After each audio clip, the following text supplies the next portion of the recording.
Et si on parlait de sport? Une émission produite et réalisée par l'association Et si on parlait de sport et animée par Laurent Garnier.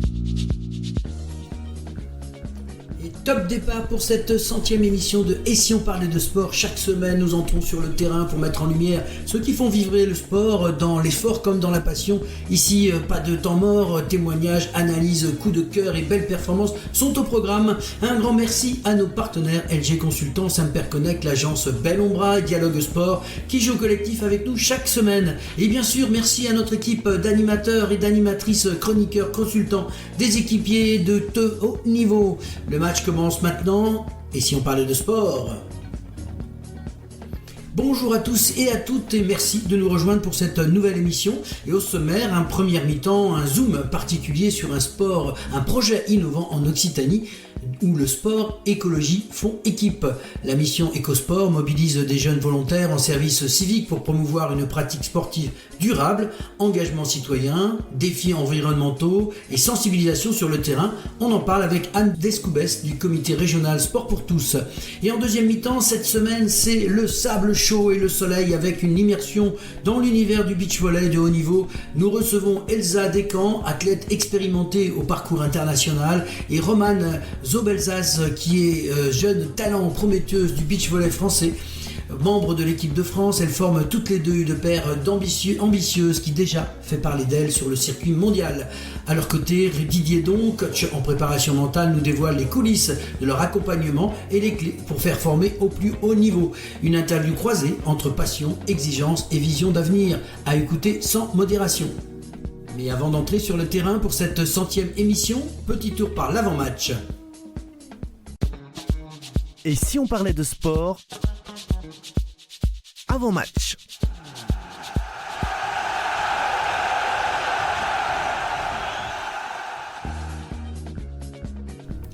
Et oui, dans cet avant-match, les principaux résultats sportifs de la semaine. Et on débute par l'athlétisme avec un meeting de perche des Alpes qui se déroulait à Montbeau-Saint-Martin en Isère. Médaillé de bronze aux Jeux Olympiques de Paris, le grec Emmanuel Karalis a remporté mercredi le meeting en franchissant 5,82 m.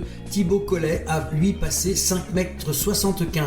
Il y avait de la Ligue de Diamants avec le meeting de Paris et avec un chrono de 3 minutes 27 secondes et 49 centièmes, Azedine Abz a remporté vendredi le 1500 mètres et signé le record de France, améliorant le temps réalisé par Mehdi Bala en 2003 de 3 minutes 28 secondes et 98 centièmes. Jimmy Gressier de son côté a amélioré de 3 secondes son propre record de France aux 5000 mètres en terminant 4e vendredi au stade Charletti en 12 minutes 51 secondes et 59 centièmes. Un autre meeting, c'était le meeting d'Alès dans le Gard avec le français Lolason Djoudan qui s'est emparé lui du record de France du lancer de disque avec un jet à 70 mètres 25. Il gagne plus d'un mètre face aux 68 mètres 90 de Jean-Claude Retel qui datait de 2002. Triathlon à suivre avec l'Ironman des Sables d'Olonne en Vendée qui a été remporté dimanche pour sa première édition par la Britannique India Lee et le Français Alexandre Caille. Judo, la fin des championnats du monde à Budapest avec en plus de 78 kg Roman Dico, médaillé de bronze, c'est sa 4e médaille en individuel. Par équipe, la France a été battue par forfait au Golden Combat en quart de finale par équipe en équipe mixte contre la Corée du Sud. Blessé au cervical, Angel Gustan n'a pas pu être aligné dans le Golden Combat. Battu donc en repêchage par le Brésil 1-4, la France termine 7e de cette épreuve. Après avoir éliminé l'éternel champion japonais en demi-finale, c'est la Géorgie qui s'est offert son premier sacre mondial par équipe mixte en battant la Corée du Sud en finale vendredi à Budapest. En escrime, championnat d'Europe à Gênes, Italie. Pour sa première sélection, c'est les seniors. Le fleuriste Anas Hanan, 21 ans et 35e tireur mondial, a décroché la médaille d'argent. Les sabreurs français, eux, au pied du podium après leur défaite face aux Russes 42-45. Les fleurettistes françaises sont passées tout près d'un sacré numéro, battues en finale à la mort subite par les Italiennes 37-38 après avoir remonté 11 touches de retard. Tenant du titre, les épéistes français ont doublé la mise grâce à leur victoire sans appel sur les Pays-Bas en finale 45-29. Après avoir survolé la compétition, les sabreuses françaises ont décroché le titre de championne d'Europe de suite. Pas de médaille par contre pour les épéistes françaises qui ont été battues en quart de finale par la Suisse 36-38. Tenant du titre, les fleurettistes français ont cédé d'un rien en finale face aux Italiens 43-45 et en fait on a un bilan global pour les Bleus qui repartent avec 9 médailles dont 5 en or. Et en natation, championnat de France à Montpellier, record de France pour Antoine Viquera sur 50 mètres brasse en réalisant 27 secondes 02. Damien Joly a remporté son 10e titre de champion de France en grand bassin mercredi avec son temps de 14 minutes 58 secondes et 78 centièmes. Il a décroché sa place pour les mondiaux. Pauline Mathieu a remporté le 200 mètres d'eau en réalisant son meilleur temps en carrière, 2 minutes 08 et 28 centièmes. Déjà qualifiée pour le 100 mètres d'eau, elle disputera 2 courses individuelles lors des mondiaux. On passe de la natation au tennis de table avec le WT Star Contender de Ljubljana en Slovénie. Les frères Lebrun ont été battus en finale samedi de double homme par la paire sud-coréenne composée d'An Yeon-yoon et Lim Yong-yeon à 11-9, 11-9, 12-10. Au terme de 6-7 très disputés, Félix Lebrun, lui, s'est incliné dimanche en finale individuelle face à Hugo Calderano, 3e mondial qui conserve son titre.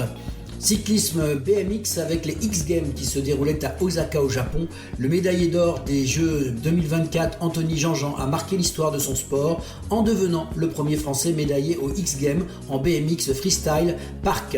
Il a décroché le bronze samedi. Coupe du monde de BMX aux Pays-Bas, encore sur les 2 podiums du week-end, le Français Sylvain André devance désormais son compatriote Arthur Pilar et l'Américain Cameron Wood en Coupe du monde. VTT maintenant avec la Coupe du monde de cross-country à Val di Sole en Italie. Le Chilien Martin Vidor a remporté l'étape dimanche devant le Français Mathis Azaro. Cyclisme, Tour de Suisse, leader du classement général avant la 8e et dernière étape dimanche, le Français Kevin Vauquelin n'a rien pu faire face au Portugais Joao Almeida, vainqueur du contre-la-montre final et termine en 2e de la course. En route Occitanie, Nicolas Prodhomme, décathlon AG2R, la mondiale, a remporté le classement général samedi au terme d'une étape gagnée au sprint par son compatriote Thibaut Gruel du Groupama FDJ. Hockey sur gazon avec la Nation Cup à Kuala Lumpur, battue au tir au but par le Pakistan. Les Bleus n'iront pas en finale de la Nation Cup. Nation Cup 2 chez les femmes. Pour la première édition de cette compétition, les Bleus se sont imposés au tir au but en finale face à l'Uruguay et rejoignent le niveau supérieur. Basket féminin avec le championnat d'Europe qui se déroule actuellement. L'équipe de France s'est imposée 100 heures contre la Suisse samedi 111-37 lors du dernier match de groupe et est qualifiée pour les quarts de finale. Basket homme, Betclic Elite en finale. Monaco a remporté dimanche le match 4 de la finale Betclic Elite face à Paris 80-74. Tout se jouera donc pour un dernier match et pour le titre mardi soir dans la capitale. Handball homme, hommage avec une figure des Barjots. Avec lui, qui a remporté le mondial en 1995 en Islande.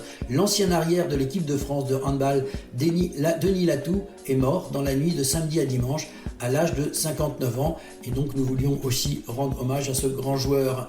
On passe après au beach volley, le tournoi d'Alanya en Turquie.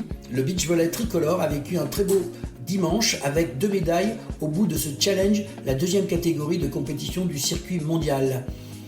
Arnaud Gauthier-Rat et Théo Rotard rapportent l'argent et dans le tournoi féminin, la paire Aline Chamereau-Clémence-Viera a remporté le bronze. Volley féminin, Ligue des Nations, à Québec, les Bleus, vainqueurs des Pays-Bas vendredi, puis de la Serbie samedi, ont cédé de peu face aux États-Unis dimanche, 2-3 en 22-25, 24-26, 25-20, 25-21 et 13-15.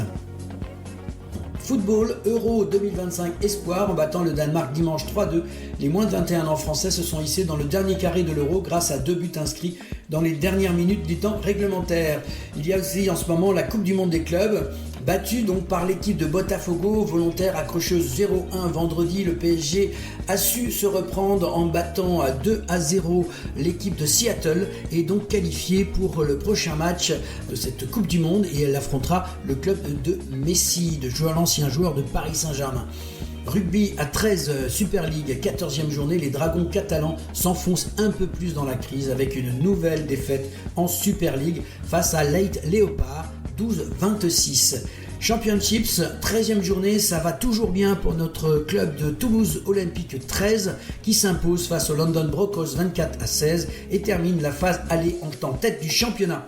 Rugby à 15, c'est, vous le savez en ce moment, les finales et les phases finales. Il y avait donc dans les demi-finales Toulouse qui a fait plier Bayonne vendredi 32-25 et s'est qualifié pour la 3e saison consécutive en finale du top 14. Accroché à la pause par Toulon, l'Union Bordeaux-Bègles accélère en deuxième période et s'impose 39-24. Et donc la finale s'opposera Toulouse à l'Union Bordeaux-Bègles comme l'an dernier. L'équipe de France, match amical, l'équipe de France A, malmenée à Twickenham. Cette équipe de France a fini par renverser la situation en fin de partie pour dominer l'Angleterre 24-26. Ce week-end aussi, vous le saviez, il y avait la MotoGP avec le fameux Grand Prix d'Italie. Et après une lutte intense et palpitante face à Pecco Bagnaia dans les premiers tours de course, Marc Marquez sur Ducati a creusé l'écart pour remporter ce Grand Prix dimanche au Mugello devant son frère Alex et Fabio Di Gianantonio. Et maintenant, place à la première mi-temps de cette émission. Et si on parlait de sport avec notre invité Anne Descoubès. Et si on parlait de sport, première mi-temps.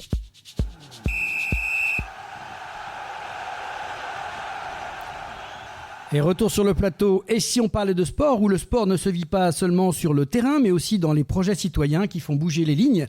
Aujourd'hui, on met le cap sur l'Occitanie pour découvrir une mission pas comme les autres, la mission Écosport, un service civique écologique qui mêle engagement, éco-gestes et pratiques sportives durables. Pour en parler, nous recevons Anne Descoubès, qui est conseillère technique régionale fédérale au comité régional sport pour tous en Occitanie. Je ne me suis pas trompé? Eh bien si, Laurent. Alors c'est Anne Descoubès. D'accord. Il y en a beaucoup qui font l'erreur. Donc, bon. Alors on va rajouter le S à la fin. Voilà, Descoubès, il y a un accent grave. Bon, bref. Bon, on le garde alors. Et voilà. Donc Anne, elle va nous présenter cette aventure humaine, environnementale, qui nous donne tous un sens à l'expression, le sport, moteur du changement. Donc bonjour Anne Descoubès, bienvenue dans notre émission. Tu es donc à l'initiative du projet Mission Écosport. Est-ce que tu peux nous en parler et nous expliquer en quoi ça consiste, cette mission un peu spéciale? Alors cette mission Écosport, c'est une mission pas impossible, elle est juste essentielle. C'est une mission de service civique écologique qui a pour objectif de mêler activités sportives et tout ce qui est question environnementale, sensibilisation à l'environnement. D'où est venue cette idée de lier le sport et l'écologie comme un projet de service civique? On rappelle, service civique, c'est des jeunes qui peuvent venir donner de leur temps pendant un certain temps. On en parle un peu plus tard, mais c'est le principe. C'est ça. En fait, le sport, ça a vraiment un impact écologique. Chaque action qu'on fait dans notre quotidien a un impact environnemental plutôt négatif. Là, l'idée, c'est de faire du sport un outil qui va permettre de mobiliser au maximum les adhérents, tout le monde sportif. Et c'est un petit peu la chance qu'on a dans le sport, c'est que c'est un univers qui passionne, qui permet de mobiliser les gens. Le sport, c'est un outil d'éducation, un outil pédagogique. Et donc, on va se servir du sport pour sensibiliser les pratiquants, les jeunes à avoir une démarche plus éco-responsable. Alors justement, quels sont les objectifs concrets de cette mission? Il y en a un certain nombre, j'avais noté, donc est-ce que tu peux nous redire ça? Alors dans les objectifs de la mission, il y a déjà 3 importants. Donc c'est former les jeunes et les pratiquants des clubs où vont être les jeunes aux enjeux écologiques dans le sport et par le sport. Ça va être aussi d'accompagner toutes les structures à s'engager dans une démarche plus éco-responsable et à donner envie d'agir de façon plus durable et locale sur parfois des actions très simples en fait. Comment ça va se passer concrètement? Est-ce qu'on connaît les structures qui vont accueillir un peu ces volontaires? Parce que j'imagine qu'il faut se renseigner quelque part, sur un lieu précis. C'est présent sur toute l'Occitanie? Alors, l'ambition du comité régional sport pour tous, c'est d'avoir 10 structures qui vont accueillir un jeune par structure. Donc aujourd'hui, on a 5 structures identifiées sur Montpellier, sur Toulouse, sur Foix, sur Bessières. Les jeunes qui sont intéressés, ils peuvent aller sur le site Service civique écologique et ils vont trouver la mission Écosport. Donc là, il va pouvoir candidater et le comité régional va organiser des visioconférences pour expliquer comment ça va se passer concrètement et où ils vont pouvoir se rendre. Alors, qui peut devenir volontaire et s'engager? Parce que c'est quand même une démarche particulière. J'imagine qu'il y a pas mal de jeunes qui cherchent, qui se posent des questions. On est dans une phase de vie entre les études, entre les deux, on ne sait pas trop. Comment ça se passe et qui peut répondre à cet engagement finalement? Alors c'est tous les jeunes de 18 à 25 ans, jusqu'à 30 ans pour les personnes qui sont en situation de handicap. Il n'y a pas besoin de diplôme. Les seules conditions, c'est d'avoir envie d'agir en fait et de s'intéresser à l'écologie. Donc pas du tout besoin d'être expert. Donc là, c'est juste vraiment l'envie, la motivation de participer à ce projet-là. Ils vont découvrir un certain nombre de métiers finalement peut-être à travers tout ça. Alors ils vont découvrir le métier d'animateur sportif, ils vont faire de la sensibilisation, ils vont aussi participer à l'organisation d'événements, ils vont participer à des défis dans le club et entre les différents clubs qui vont participer. Donc voilà, ça va être vraiment dans le milieu du sport, mais on va toucher un petit peu à tout, à la communication, à l'animation, à l'accueil des publics, à la création de jeux, même si on va donner des outils pédagogiques. L'idée, ça va être qui aussi décuple un petit peu le jeu pour qu'il adapte à tous les publics. Et est-ce que quelque part on peut espérer ces messages pour les jeunes qui veulent se lancer? Est-ce que ça ouvre des portes pour l'après service civique? Est-ce qu'il y a aussi des pistes dans ce sens-là, une fois qu'ils ont travaillé avec vous? Est-ce que vous les accompagnez, les aidez ou les orientez? Est-ce que ça peut aussi être décidé des jeunes? Oui, tout à fait. Ouais. La mission de service civique, c'est ça aussi. C'est de développer des compétences à travers cette mission-là. C'est un engagement qui va servir à la population, à la société, mais aussi à eux. Ils vont se découvrir, ils vont rencontrer plein de personnes. Nous, dans le cadre de cette mission-là, on va mettre en place plusieurs temps de formation. Il y a une temps de formation sur le service civique, les gestes de premier secours, des formations spécifiques à la mission écosport. On va faire des temps de regroupement où tous les jeunes vont se rencontrer. On va aussi former au diplôme d'animateur sportif, donc d'abord bénévole. Et après, ceux qui veulent aller plus loin, on va mettre en place des formations d'animateurs sportifs pour être rémunérés. Donc au travers du certificat de qualification professionnelle. Donc ce service civique, il n'y a pas de rémunération, pour être clair, quand ils viennent, comment ça se passe? Il y a une indemnité, en partie payée par l'État, une autre partie payée par le club dans lequel ils sont. Donc c'est une indemnité qui leur permet d'avoir un peu, je crois que c'était à peu près 650 €. Ouais, j'ai plus le chiffre en tête, mais en tout cas, voilà. Il y a un petit quelque chose qui permet d'accompagner. Voilà. Alors concrètement, si on s'engage pour combien de temps dans cette mission? C'est un grand mot. Service civique, engagement, c'est important pour les jeunes aujourd'hui de savoir où ils vont. C'est ça. Là, c'est une mission de 8 mois, donc qui va commencer en octobre, 1er octobre, et qui va se terminer en mai. Cette mission, donc, elle va regrouper 10 jeunes volontaires sur cette même mission, avec un même objectif, mais issus de territoires différents. Ils seront tous regroupés début octobre au bord de l'étang de Thau, donc dans un site très sympa, pendant 2 jours où ils vont ils vont vivre des jeux écosport, pour après les mettre en place dans les clubs. Et la mission se terminera par un événement phare en Occitanie, en mai 2026, donc je viendrai en parler lors d'une prochaine émission, sur laquelle ils vont contribuer pleinement à la réalisation de cet événement. Alors ils travaillent toute la semaine. Comment c'est organisé le programme journalier? Comment ils se situent là-dedans? C'est important de connaître un peu leur programme. Alors ils ont à faire entre 24 et 30 heures par semaine. Il y a des temps qui seront organisés par le comité régional, donc au moins une fois par mois, il y aura un temps soit en présentiel, soit en distanciel, puisqu'on va avoir des jeunes d'un peu partout d'Occitanie. Et après, ils vont faire leur planning en fonction des structures d'accueil là où ils seront. Donc ça peut être en soirée, ça peut être en week-end, ça peut être en semaine. Donc ça va être organisé avec les structures d'accueil. Donc tout ça, ils auront leurs informations en se rapprochant de vous, j'imagine, au niveau du comité. C'est ça, donc ils vont pouvoir voir les structures qui vont pouvoir les accueillir, parce que l'idée c'est d'en avoir entre 7 et 10 structures qui vont pouvoir accueillir des jeunes. Une fois que les structures sont identifiées, ils vont se rapprocher des structures les plus proches de chez eux, et ils vont pouvoir échanger avec la structure Ils peuvent, en sachant qu'ils peuvent continuer à faire des études, ils peuvent travailler à côté. Ça, c'est intéressant de le faire passer comme message, c'est-à-dire que ça n'empêche pas de continuer à suivre un cursus.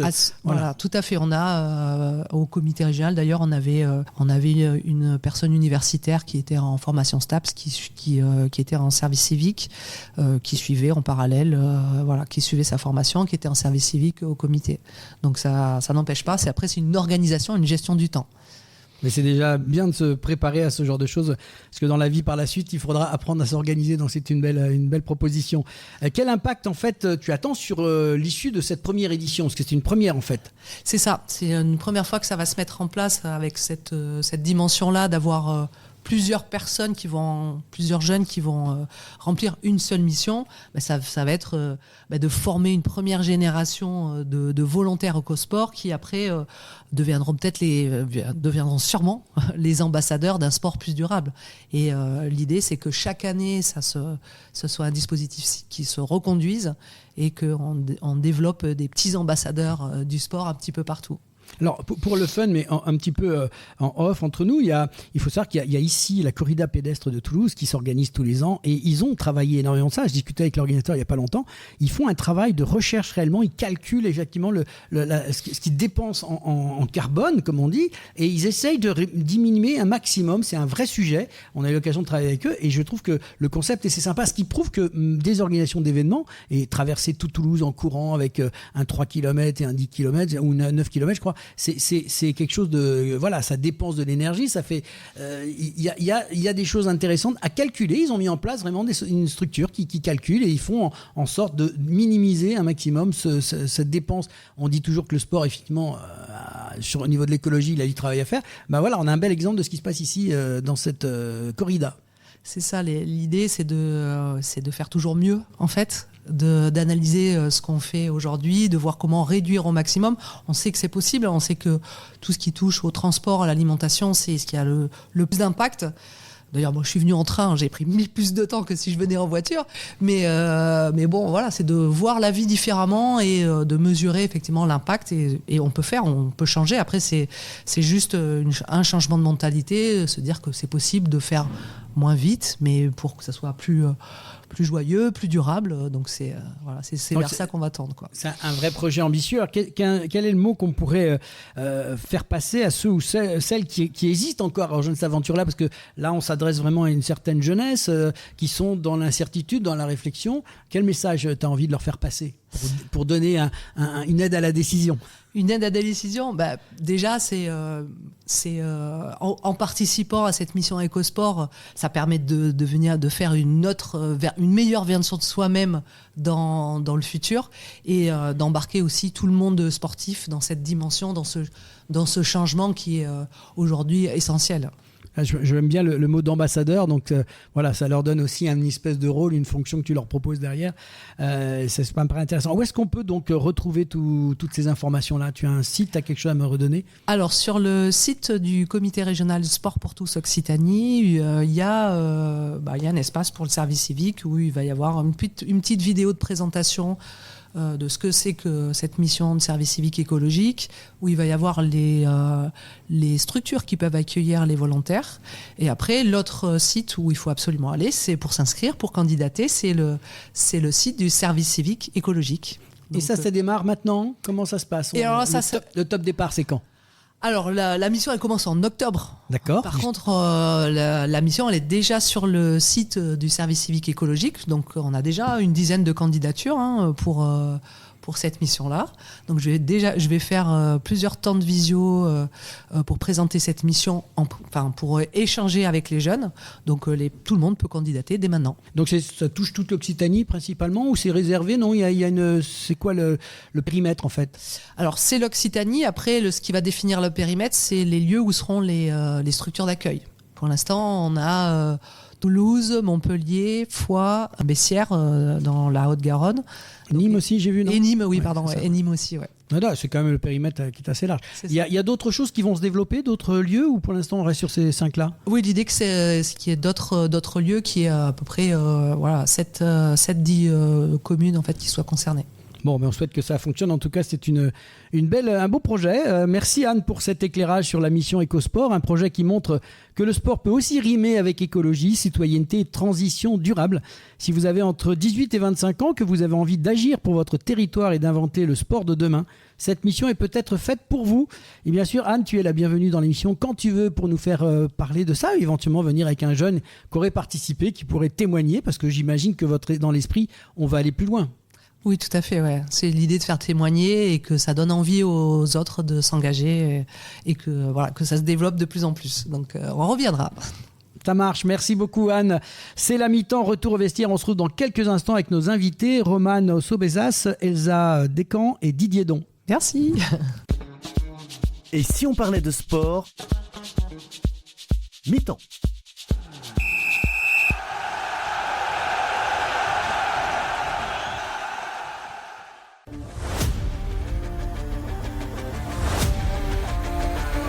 Le sport, c'est bien plus qu'un jeu.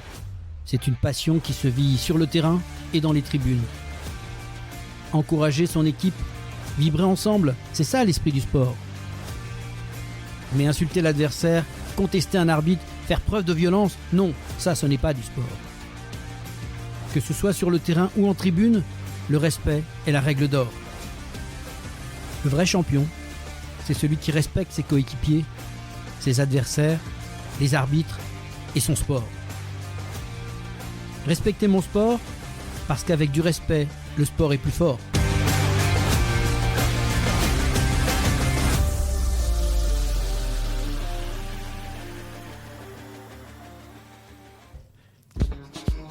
Et si on parlait de sport,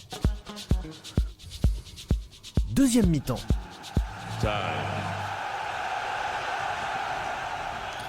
Et oui, retour sur le plateau de Et si on parlait de sport, direction les terrains de beach volley avec Elsa Descamps et Romane Sobezas. Un duo qui monte sur le circuit international. À leur côté, notre Didier Don, coach en préparation mentale, qui va lui nous parler de leur travail commun pour viser l'excellence.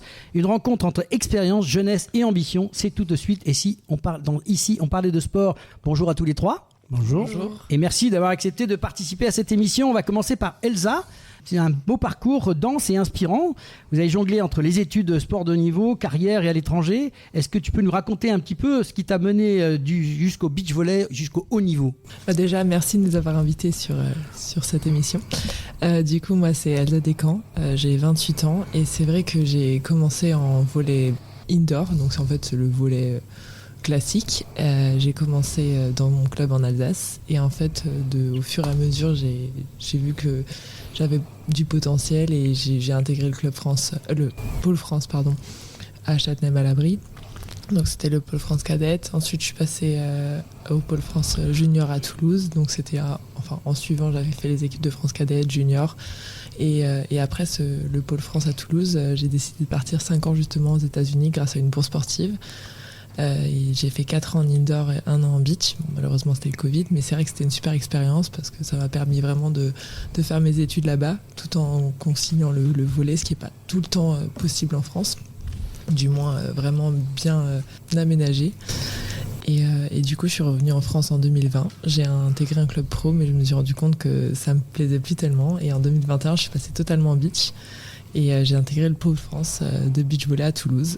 Et là, du coup, j'ai commencé à évoluer sur le circuit national surtout. Et c'est en 2022 où j'ai intégré le circuit international. Et depuis ce temps-là, je pratique. La petite question quand même, qu'est-ce qui t'a conduit au beach volley ? Comment, quand on est toute jeune, on se dit on y va pas ? Qu'est-ce qui fait ? C'est le fait qu'on n'ait pas fait du basket, par exemple ? Alors, qu'est-ce qui m'a conduit au volley ? C'est mes parents. Ma mère faisait du volley en pro. Affaire de famille. Affaire de famille. Et en fait, tous les étés, on allait à Montpellier et on allait à la plage de Carnon. Et en fait, on avait un grand groupe d'amis et ils faisaient tous du volley sur la plage. Et moi, je me suis dit, un jour, je jouerai avec eux. Donc, merci maman, quoi. C'est ça. Alors, Romane, un peu plus jeune quand même que ta coéquipière, tu as déjà connu des podiums nationaux et internationaux. D'où vient aussi cette passion et quel est ton parcours pour jusque-là ? Moi, du coup, c'est aussi une affaire de famille parce que ma mère et mon père, ils ont joué aussi en haut niveau, au volley. Du coup, j'ai commencé assez jeune le volley en salle dans mon club à Sizouan, dans le Nord. Et donc, j'ai fait du volley, je pense, pendant 7 ans à peu près. Mais je faisais du beach volley aussi, genre l'été avec les amis à la plage. Et on m'a proposé, il y a 3 ans, de faire du beach volley, mais du coup en haut niveau, quoi, plus sérieusement. Et du coup, j'ai accepté parce que j'adorais le beach volley. Et donc, je suis rentrée au Pôle France il y a 3 ans, donc dans les catégories jeunes. Et là, du coup, j'ai intégré les catégories seniors avec Elsa depuis cette année. Comment ça s'est passé cette rencontre, toutes les deux? C'était l'amour fou. Alors, notre premier tournoi, ça a été les Jeux méditerranéens en 2023. Et en fait, c'est les coachs jeunes qui nous ont qui nous ont proposé cette opportunité qui était très intéressante et on l'a saisie. Et c'est vrai que c'était notre premier tournoi ensemble à l'international. On a eu 2 entraînements juste avant de partir, donc c'était vraiment un peu un test. Et au final, ça a matché. Ouais, ça a bien matché. Et c'était aussi une période où, en fin de compte, Roman se retrouvait sans partenaire. Moi, j'ai été seule, du coup, l'année avant Elsa, j'ai été seule pendant une année, donc c'est vrai que ça a été un peu dur. Ouais, pour jouer au beach volley, c'est compliqué. Voilà. Ouais. Donc, je faisais c'est pas du golf, hein, Didier. Donc c'était un peu dur, mais donc c'est vrai que l'arrivée d'Elsa, ça a été... forcément, ça m'a fait du bien, quoi. Et en plus, la paire a matché tout de suite, donc c'était... Qu'est-ce qui est leader dans l'équipe? Il y en a une qui est plus fougueuse que l'autre? Il n'y a pas trop de leaders. Non, je pense qu'on se complète quand même plutôt bien. Il y a la jeunesse et l'expérience. Voilà, l'expérience, tout à fait. C'est ça. Et en fin de compte, vu que Roman n'avait pas de partenaire et moi, ma partenaire de l'époque jouait aux USA, enfin elle vivait aux USA, on faisait que les tournois l'été.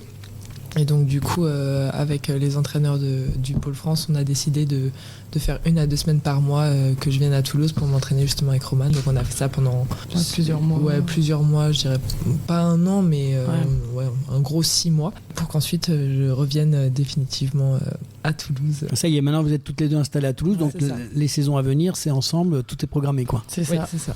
On parle souvent des matchs, des podiums, mais concrètement, à quoi ressemble une journée type d'une athlète beach volley? Comment ça se passe? Parce qu'en fait, c'est intéressant de dire aux jeunes femmes aussi, comment vous organisez votre journée au Pôle France? C'est vrai que c'est assez chargé, puisqu'on a le matin, on a soit une musculation ou en cardio. Après, l'après-midi, on va avoir l'entraînement dans le sable. Mais on a aussi à côté, Elsa, elle travaille et moi, j'ai encore des études. Du coup, il faut concilier le beach et les études, quoi. Enfin, pour ma part. Et donc, moi, ça va parce que j'aménage ma première année, je suis en STAPS. Et donc, j'aménage ma première année sur 2 ans. Du coup, j'ai plus le temps de pouvoir travailler et en même temps me focaliser aussi sur le beach volley. Et c'est vrai que moi, du coup, c'est vrai qu'en fonction des entraînements, j'essaye de concilier mon travail, mais pour le coup, j'ai un salariat depuis février, j'en ai retrouvé un sur Toulouse, dans un cabinet RH qui s'appelle Esprit RH, ou qui fait tout ce qui est conseil RH, formation, recrutement et enquête et médiation. Et j'ai un petit temps partiel avec eux, donc c'est entre 12 et 15 heures semaine, mais qui est assez modulable, adaptable en fonction justement de mes entraînements, du temps que je travaille dans la plage horaire 8h18, 19h. Donc du coup, ça me permet vraiment d'adapter bien en fonction des entraînements. Vous entraînez tous les jours, toutes les deux? Comment ça se passe en journée? C'est combien d'heures par jour? C'est tous les jours, 2 fois par jour, toutes les 2. Ah oui, 2 fois par jour. Vous n'êtes pas trop loin du centre pour vous entraîner quand même? Non, c'est pas trop galère? Ça va, justement, on fait aussi en fonction d'eux trouver les logements près du Crêpe pour que ça nous évite de faire 1 heure de route tous les jours. On vous a vu briller toutes les deux sur le Beach Pro Tour à Castellón en Espagne avec une superbe médaille d'argent. D'abord, félicitations à toutes les deux. Est-ce que vous pouvez nous raconter un peu ce tournoi? Est-ce que vous en retenez de ce tournoi? Beaucoup de positifs forcément, parce que c'était un des premiers tournois aussi qu'on a fait ensemble, je crois. C'était le premier tournoi international futur pour Roman, le premier ensemble. Et c'est vrai que pour le coup, on y allait un peu, pas sans pression, mais juste pour prendre du plaisir et voir un peu comment notre... Ouais, puis vous avez quand même pris l'argent. Oui, c'est toujours bon à prendre. Ouais, c'est vrai qu'on y allait vraiment sans pression, en mode pour voir, se découvrir encore un peu. Et en plus, petite anecdote, j'étais blessée pendant ce tournoi. Je me suis blessée à la cuisse, je me suis fait une déchirure. Et donc j'étais vraiment là en mode je prends du plaisir et on voit où est-ce que ça nous mènera, quoi. Et ça nous a mené sur le podium, donc c'était plutôt pas mal. Donc la suite, comment ça se passe avec l'équipe de France? Il y a plusieurs paires, donc comment ça se passe pour aller un peu plus loin dans les compétitions? Il y a 3 paires féminines, du coup il y a comme on les appelle, les blondes et les brunes. Non, mais il y a Richard Placette qui sont du coup numéro 1, il y a Vira et Chamreau qui sont équipe numéro 2 et nous qui sommes équipe numéro 3, sachant que Romane elle est aussi dans les catégories jeunes. Donc là, notre saison va se séparer, se séparer un peu en 2 parties. Ouais, parce que du coup, on fait une partie avec Elsa où on est sur des futurs. Donc voilà, une partie de la saison. Et moi, du coup, j'ai aussi en catégorie jeune avec Sophie Duval, du coup, mon autre partenaire en jeune, où on va faire les championnats d'Europe moins de 20 ans et les championnats du monde moins de 21. Moins de 21. Moins de 21. Donc voilà. Qu'est-ce qu'il faut avoir comme qualité pour faire une bonne paire de beach volleyeuses, pardon. Il y a une bloqueuse, une défenseuse, donc en soi il faut une bloqueuse assez grande pour forcément pouvoir bloquer, quoi. Et une défenseuse qui se déplace plutôt assez rapidement. Ouais, voilà. Et je pense qu'il faut aussi une bonne lecture de jeu, et après ça part aussi sur l'expérience, sur ce qu'on peut s'apporter chacune, comment ça match. Voilà, après il n'y a pas... Enfin oui, il faut de la technique, etc. Mais il faut aussi de l'envie. Il y a le physique et le mental, quoi. Ouais, c'est ça. Vous encouragez sur le terrain, j'imagine qu'il faut booster l'une comme l'autre. Ouais, c'est ça. Il y a un travail important. Alors forcément, on va se poser la question parce qu'on en sort, mais qu'on a envie déjà de replonger. On a vu ce qui s'est passé aux Jeux Olympiques. Los Angeles, c'est dans un coin de votre tête? Oui, forcément. Forcément, c'est vrai que ça reste aussi un rêve de jeune. Quand tu commences, tu dis moi un jour j'aimerais bien faire les Jeux Olympiques. Donc c'est vrai que ça reste dans le coin de notre tête et on travaille pour. Après on verra bien ce qui se passe parce que ça reste en 3 ans, un peu plus de 3 ans. Donc c'est vrai qu'en 3 ans tout peut arriver, quoi. Et globalement, quelles sont vos ambitions toutes les deux à moyen terme ou long terme? On imagine les Jeux Olympiques, mais à moyen terme, c'est quoi la suite du programme? Il y a un truc de tracé à part les Jeux, mais pour toutes les deux. Pour le coup, là, on a un peu une idée de ce qui va se passer sur le court terme. Donc là, on va faire des futurs jusque vers octobre. Alors juste une petite chose pour les gens qui ne sont pas des spécialistes. C'est quoi un futur? C'est quoi un présent? Expliquez-nous, parce que c'est une bonne question. Ça, c'est votre truc à vous, mais j'imagine que les gens qui écoutent, ils vont se dire, mais de quoi me parle le futur? Donc il y a 4 catégories de tournois à l'international. Il y a le WEFSA, qui est plutôt zonal, on va dire régional, et ça, c'est plutôt en Europe. Donc avec les pays qui sont... presque à peu près en frontière de la France. Ensuite, il y a les futurs, ensuite il y a les challengers et ensuite il y a les élites. D'accord. Voilà, donc nous, là, on est sur les futurs. Et notre objectif, du coup, ça serait de faire des podiums, sur les futurs cette année. Et après, les championnats de France. Et les championnats de France, voilà, qui sont aussi en juillet, mi-juillet. Ouais. Et après, on espère l'année prochaine intégrer les challengers et voir où ça nous mène pour petit à petit, potentiellement, avoir LA en vision. Alors j'imagine que le beach volley, ça se passe aussi dans la tête. Et pour ça, il faut vous faire un petit peu accompagner parfois, parce qu'on peut douter, j'imagine. Et donc Didier, c'est lui qui vous accompagne un peu sur ce plan mental, qui vous coach, comme on dit. Comment on structure le travail d'Elsa et Romane? Comment ça se passe, Didier, concrètement, avec 2 filles comme ça qu'il faut manager sur le terrain? Je sais pas trop par où commencer. Non, je plaisante.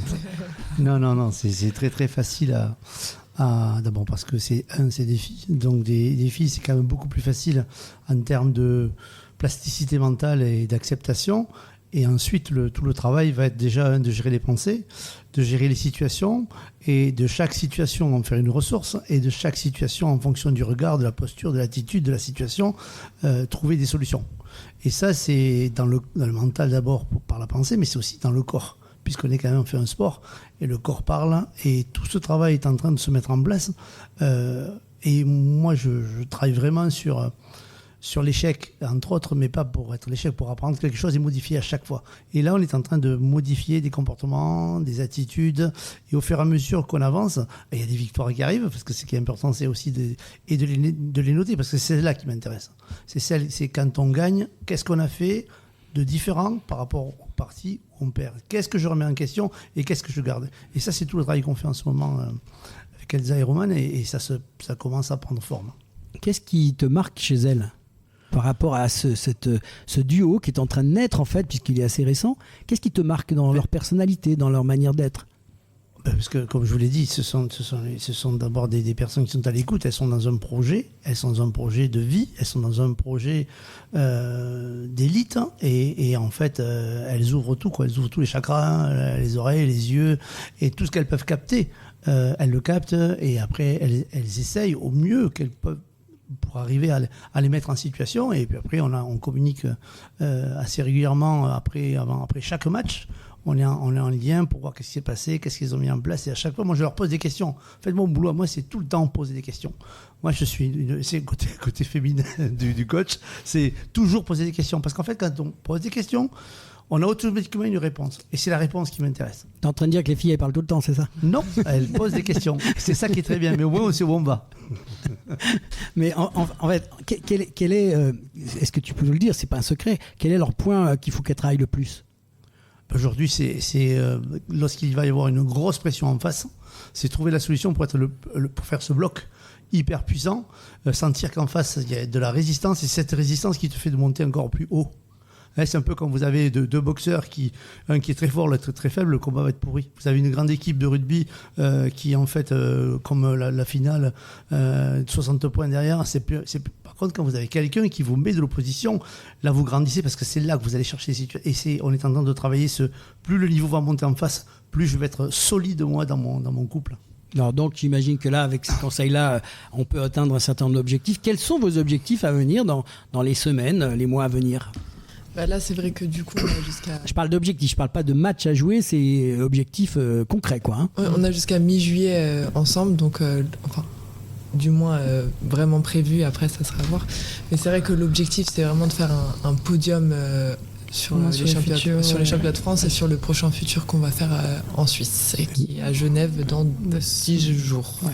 Mais moi, je sais qu'elle va le faire. Hein. C'est quoi vos challengers les plus importantes, les plus durs à battre en France, puis finalement, parce que tu me parlais des deux autres paires, là, elles seront contre vous finalement? Non. Ces autres paires-là, elles justement, elles sont déjà sur les challengers, voire les élites. Donc on les rencontre très rarement. Enfin, on s'entraîne avec elles justement de temps en temps quand elles sont ici. On ne les confondent pas sur les compétitions encore. Non, mais c'est vrai qu'après, là sur le tournoi futur à Genève, le tableau peut encore changer parce qu'il peut y avoir des désistements, mais le but après, c'est si on va faire un podium, c'est de battre tout le monde. Donc, voilà. Non, mais il y a sur votre catégorie, il y a des leaders déjà identifiés, des filles que vous connaissez qui sont déjà bien implantées, qui peuvent abattre, on va dire, ou un pays ou... En fait, vu qu'il y en a plusieurs des futurs, il n'y a pas tout le temps les mêmes équipes sur les tournois, donc en fait ça varie vachement. Donc on connaît les équipes, et après c'est un peu un brassage parce qu'il y en a aussi plusieurs au même moment. Donc voilà, on n'a pas vraiment de concurrents directs, on va dire. Et donc le rêve après, c'est toi, donc après juillet, tu pars sur un autre circuit, ou comment ça se passe selon ce que vous avez décidé? Moi du coup après juillet, je fais aussi 2 autres tournois internationaux avec une autre partenaire pour justement encore avoir la compétition, parce que sinon je vais pas faire grand chose jusqu'à octobre, jusqu'à qu'elle revienne. Je vais pas être assise dans mon coin à attendre.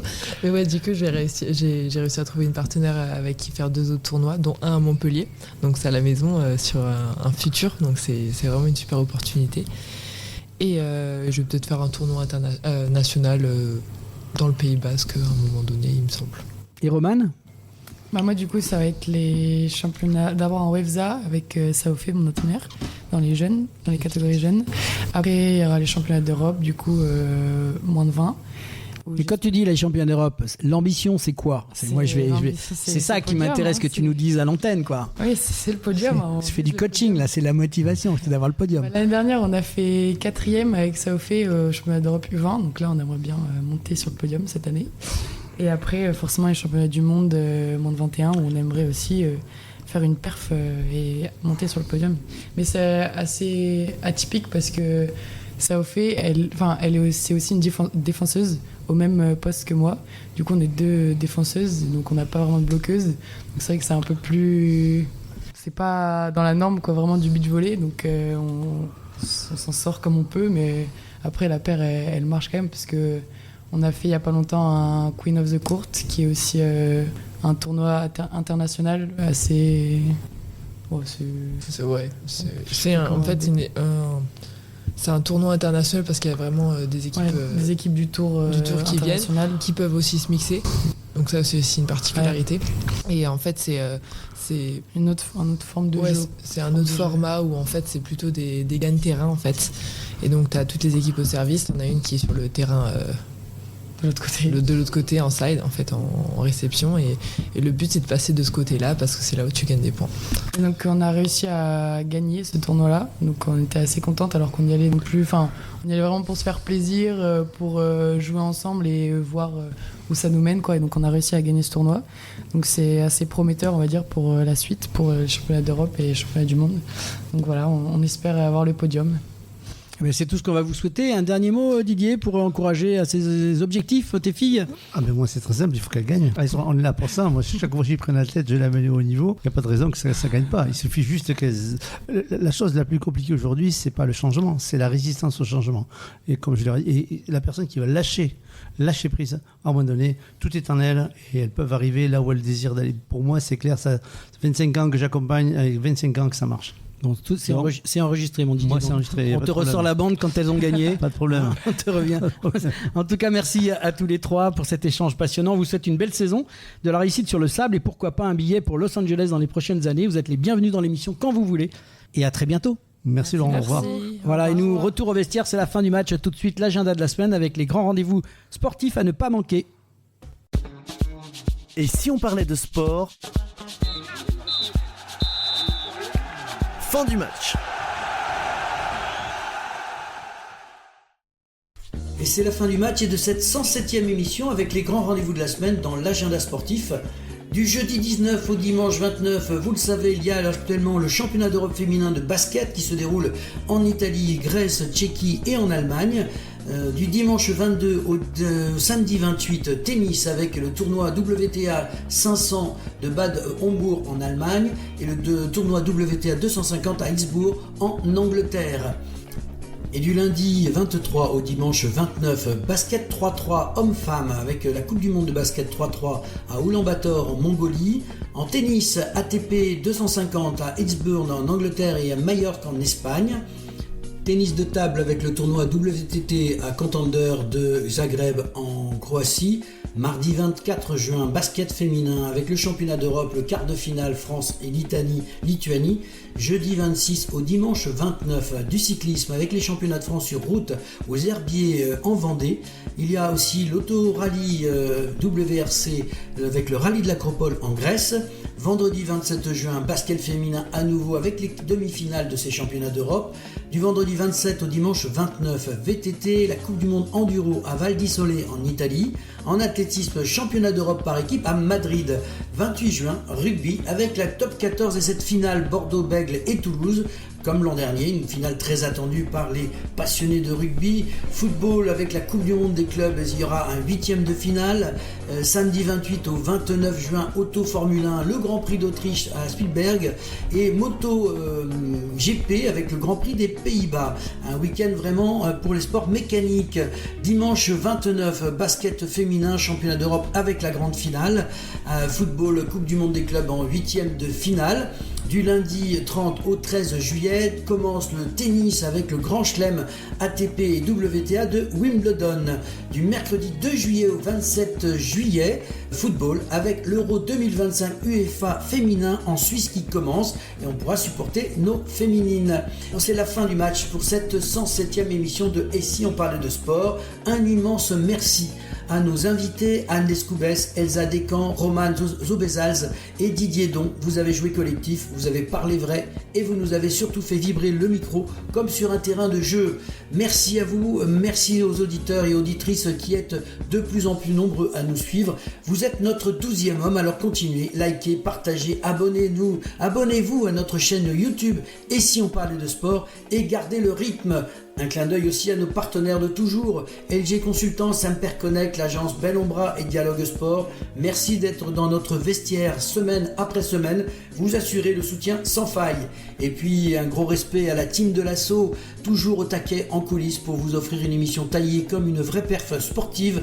On remet ça très vite avec du sport, du mental et de l'intensité. Même terrain, même esprit de jeu. Rendez-vous la semaine prochaine dans Et si on parlait de sport ?